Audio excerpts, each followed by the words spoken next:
ये खबर पारुल यूनिवर्सिटी द्वारा प्रस्तुत की गई है। भारत और ब्रिटेन के बीच बहुप्रतीक्षित फ्री ट्रेड एग्रीमेंट यानी FTA लागू हो गया है। इसे दोनों देशों के बीच अब तक का सबसे बड़ा व्यापारिक समझौता माना जा रहा है। अगर आप लग्जरी कार खरीदने का सपना देखते हैं, अगर आपको विदेशी ब्रांड्स पसंद है या फिर आप जानना चाहते हैं कि भारत में कौन कौन सी चीजें सस्ती हो गई है, तो आज यानी 15 जुलाई आपके लिए बेहद अहम है। इस डील के बाद कुछ विदेशी सामान पहले से काफी सस्ते हो सकते हैं।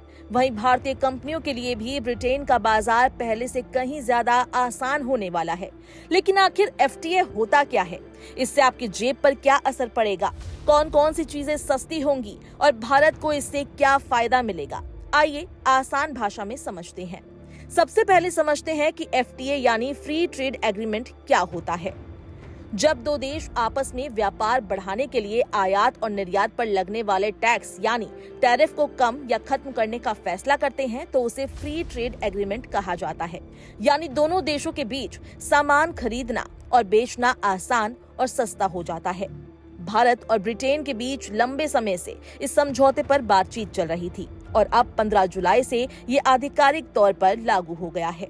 इस समझौते का सबसे बड़ा असर उन उत्पादों पर पड़ेगा जिन पर अभी तक भारी आयात शुल्क देना पड़ता था। सबसे पहले बात करते हैं स्कॉच और ब्रिटिश विस्की की। अभी तक भारत में आयात होने वाली स्कॉच विस्की पर लगभग 150% तक का भारी टैरिफ लगता था। यानी अगर किसी बोतल की मूल कीमत 100 रुपए हो तो टैक्स जुड़ने के बाद उसकी कीमत कई गुना बढ़ जाती थी। लेकिन अब इस FTA के तहत इस ड्यूटी को चरणबद्ध तरीके से घटाकर 40% तक लाया जाएगा। इसका मतलब है कि आने वाले वर्षों में भारत में ब्रिटिश स्कॉच और विस्की पहले की तुलना में काफी सस्ती हो सकती है। हालांकि ये बदलाव एक साथ नहीं होगा, बल्कि तय समय के अनुसार अलग अलग चरणों में लागू किया जाएगा।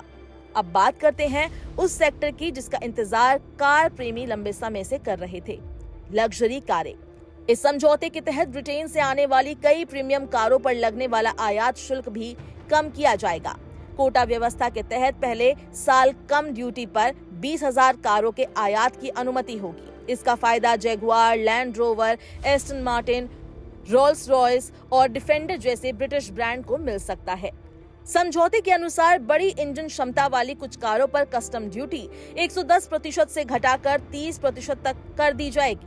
वहीं कुछ अन्य श्रेणियों की कारों पर भी ड्यूटी में कमी की जाएगी और अगले 15 वर्षों में इसे धीरे धीरे 10% तक लाने का लक्ष्य रखा गया है।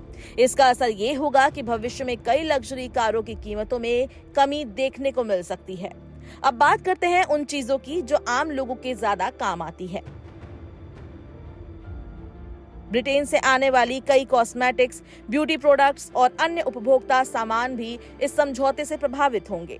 इन पर अभी तक 22% तक आयात शुल्क लगता था। FTA लागू होने के बाद कुछ उत्पादों पर ये शुल्क तुरंत समाप्त किया जाएगा, जबकि कुछ पर अगले 10 वर्षों में धीरे धीरे शून्य तक लाया जाएगा। यानी भविष्य में कई विदेशी ब्यूटी और पर्सनल केयर प्रोडक्ट्स भी पहले की तुलना में सस्ते मिल सकते हैं। लेकिन ये समझौता सिर्फ ब्रिटेन के लिए फायदे का सौदा नहीं है, भारत को भी इससे बड़ा लाभ मिलने की उम्मीद है। दरअसल भारतीय कंपनियों को ब्रिटेन के बाजार में अपने उत्पाद भेजने में पहले जितना टैक्स नहीं देना पड़ेगा। समझौते के तहत करीब 99% भारतीय उत्पादों को ब्रिटेन में जीरो ड्यूटी यानी बिना कस्टम शुल्क के प्रवेश मिलेगा। इसका सबसे ज्यादा फायदा भारत के टेक्सटाइल उद्योग, कपड़ा उद्योग, जूता उद्योग, केमिकल सेक्टर और कई खाद्य उत्पादों को मिल सकता है। पहले भारतीय कपड़ों पर करीब 12% तक ड्यूटी लगती थी, बेस मेटल पर लगभग 10% और केमिकल्स पर करीब 8% शुल्क देना पड़ता था। अब इन उत्पादों के लिए ब्रिटेन का बाजार कहीं ज्यादा प्रतिस्पर्धी बन जाएगा। इससे भारतीय निर्यातकों को अपने उत्पाद कम लागत पर बेचने का मौका मिलेगा। अगर भारतीय कंपनियों का निर्यात बढ़ता है तो इसका असर रोजगार पर भी पड़ सकता है। अधिक उत्पादन का मतलब नए ऑर्डर, नए निवेश और संभावित रूप से नए रोजगार के अवसर भी हो सकते हैं। अब सवाल ये है कि क्या हर विदेशी सामान तुरंत सस्ता हो जाएगा? इसका जवाब है नहीं, क्योंकि FTA में कई प्रावधान चरणबद्ध तरीके से लागू होंगे। कुछ उत्पादों पर टैक्स तुरंत घटेगा, जबकि कई वस्तुओं पर आने वाले वर्षों में धीरे धीरे कमी होगी।